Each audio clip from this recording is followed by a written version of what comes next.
At the end of the last video, we mentioned that we had to change everything. Now, that's a pretty tall order, but using the aforementioned Kaizen approach, we should see it's relatively possible to gradually introduce change that starts small and eventually becomes all-encompassing. But before we go on, perhaps I should explain what I mean by change everything. Why do you need to change everything if all you want to do is get a little more energy? Let's take a look at one example and use that as a microcosmic example of why it doesn't work to try and change one aspect of your health and lifestyle in a vacuum. If you're like an awful lot of people, then at some point you've probably tried to get into better shape. That might mean you joined a gym, or perhaps you paid for a training program to get ridden for you.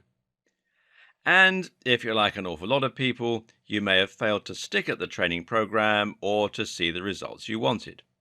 Now, why is that?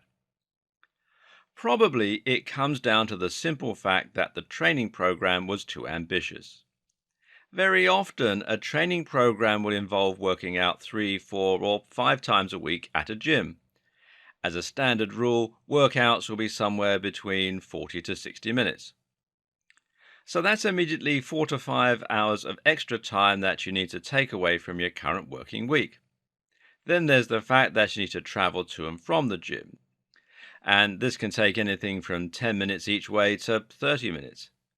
Then there's showering, and then there's the amount of extra washing you create and the fact that you need to pack for the gym. So what you're really doing is taking about 10 hours out of your working week. That's huge.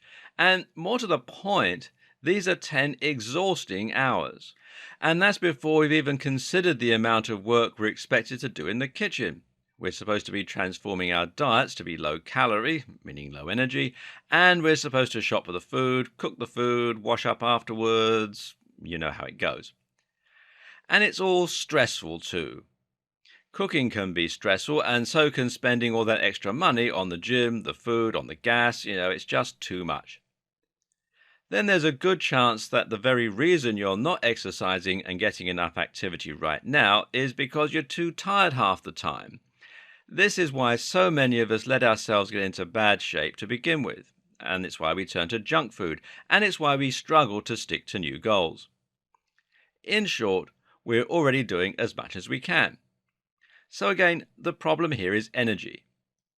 Energy management is more important than time management by far when it comes to exercise, so you really need to focus on getting more of that.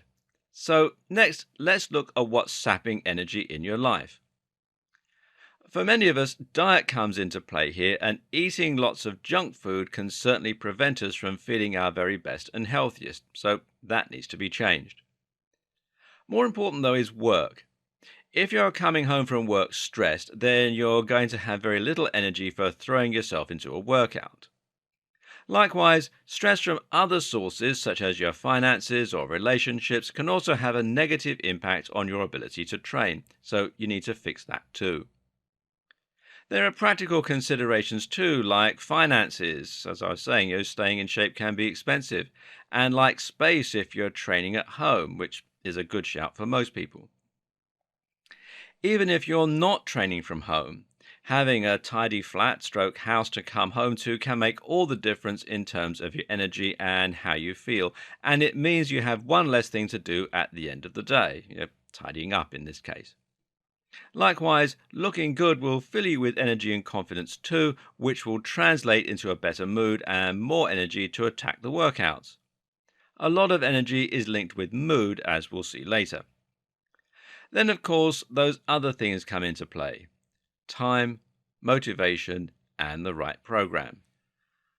The point I'm making is that picking a training program and pledging to stick at it just doesn't work unless you're also looking at what has been holding you back so far.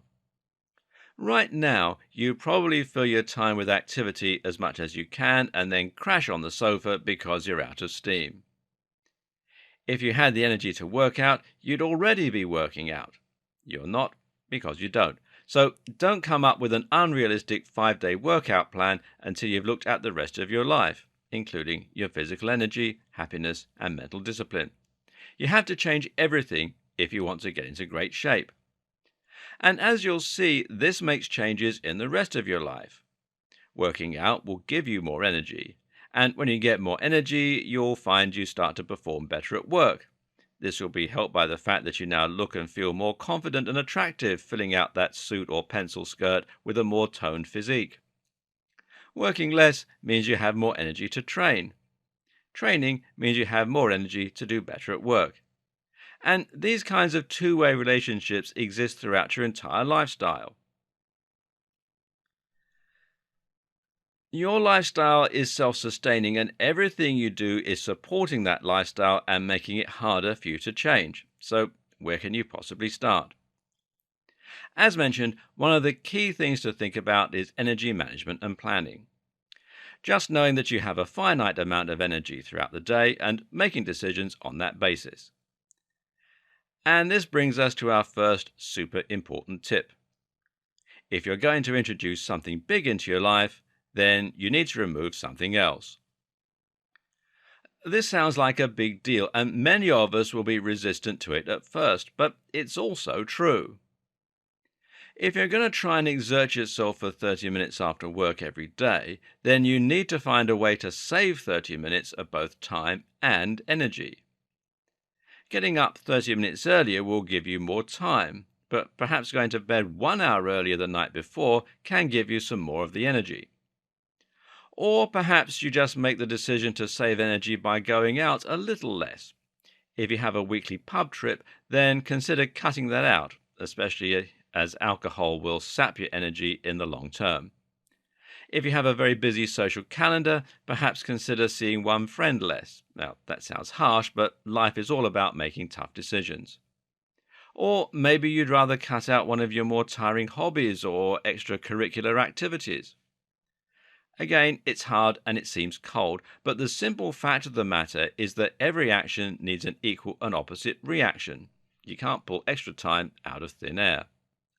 But that's what's going to bring us to our next video and a somewhat more appealing sounding alternative. Finding lots of little ways to save more time and energy throughout the day. This is where the concept of Kaizen comes in.